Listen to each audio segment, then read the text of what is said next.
How you doing, YouTube? Matt Massa Beer Reviews back with a little bit of hot butcher up in this piece in the form of their Glyphx. Yeah, this is a Medusa Eldorado Zappa HBC-692 HBC-586 hopped India Pale Ale, coming in at 6.7% alcohol by volume with notes of juicy guava, sweet pine, and a tropical medley. Yeah. As almost all the Hot Butcher beers are, they come courtesy of Hot Butcher. Sans a couple at the beginning from my boys out there in Chicagoland. Turned me on to Hot Butcher. The whole reason I started getting them in the first place. So yeah, we'll see what's what. A little proper glassware. A little bit of almost pretty much clean beer, to be perfectly honest with you.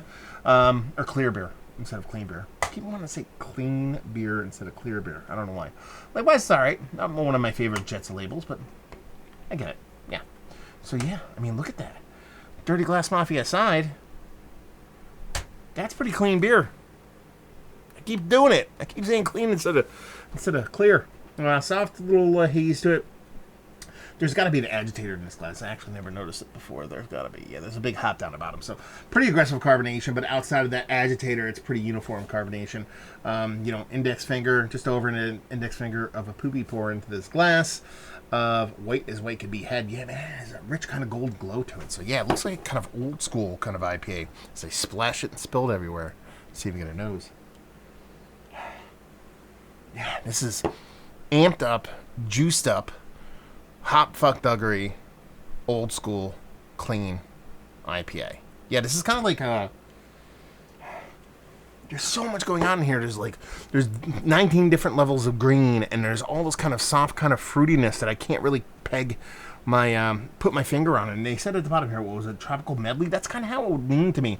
It's kind of got this kind of multi-level dankness to it. So it has the greeny grasses, the pulling weeds, the smoking weeds, the kind of unkept lawn, all that stuff I typically talk about. It has that gamut of green in it, which is super cool because I usually don't get that level of kind of layers of green in beer. And it's kind of got that slightly candied, slightly caramelized kind of pineapple-y, sweet kind of tropical fruit medley. Like almost like you flambéed a bunch of tropical fruit real quick to kind of caramelize it a little bit. That's kind of how the nose comes off to me. I'm diving in. Cheers.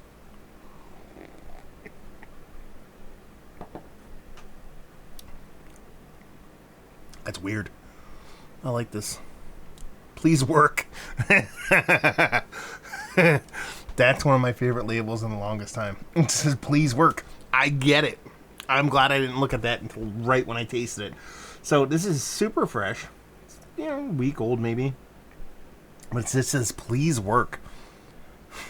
Because they're throwing so many different Zappa, Eldorado, Medusa, two kind of unnamed hops at it. And there's this cool, weird kind of green thing that's just all over the place on this thing.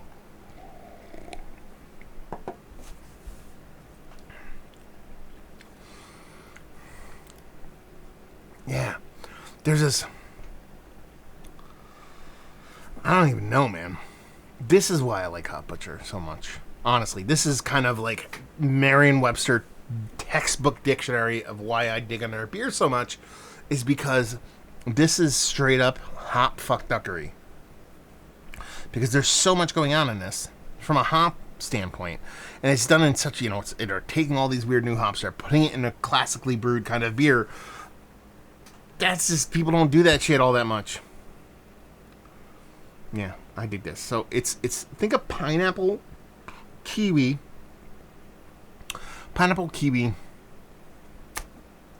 throw some citrus in there because we always do, and just flambe it. Like I said, it has this kind of extra sweetness, caramelized sweetness, but it stops short of like a candy kind of sweetness. On the other end of things,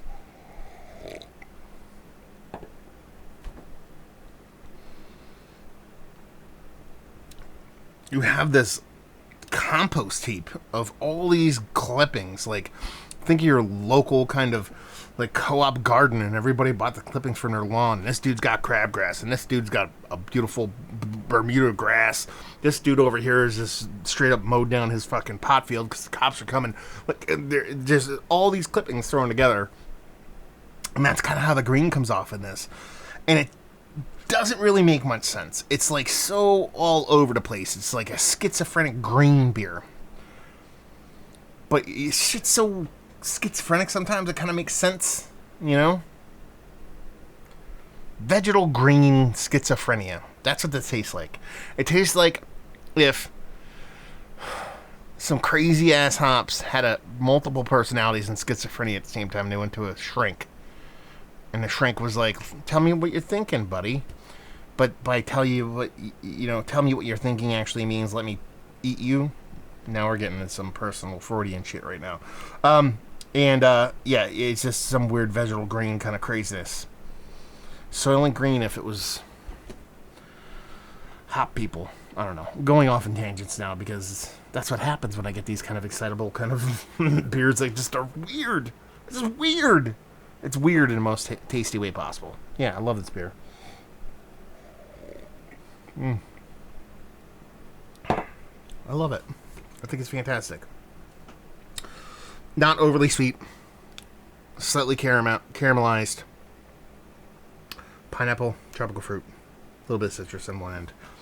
Schizophrenic, Freudian, bipolar, crazy pants, multiple personality, vegetal, greenness on the other end of things, and a pretty clean, crisp fucking beer. Is this one of the better IPAs that I've had as of late?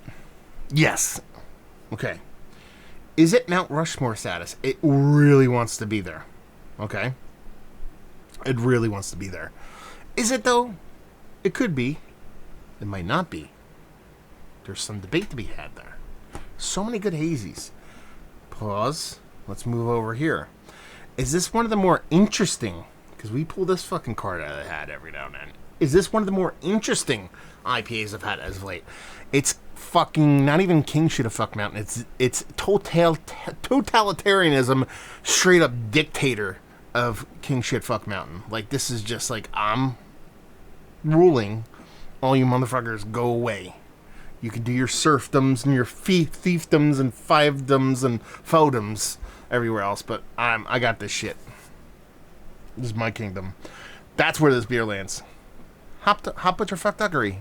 My favorite kind of fuckduckery. So yeah, this is super fun beer.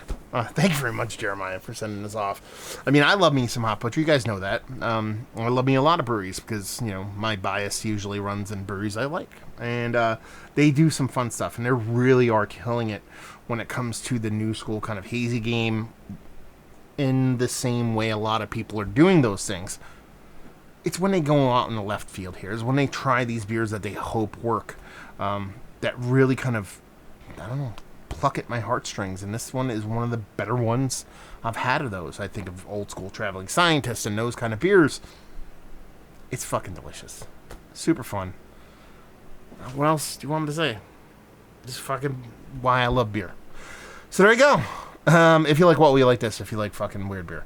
That's all I'm going to say. Weird beer, good beer, fun beer, interesting beer. There you go. Review's over. Hopefully you guys enjoyed it. Down there if you want to talk about it. Massive Beers if you want to check me out doing the social media stuff. Beer Massive. You want to check me out doing the whole podcasting thing. And hopefully you guys enjoyed the review. Hopefully you're enjoying a little Hop Butcher right now. Yeah. Hopefully see you next time. Cheers.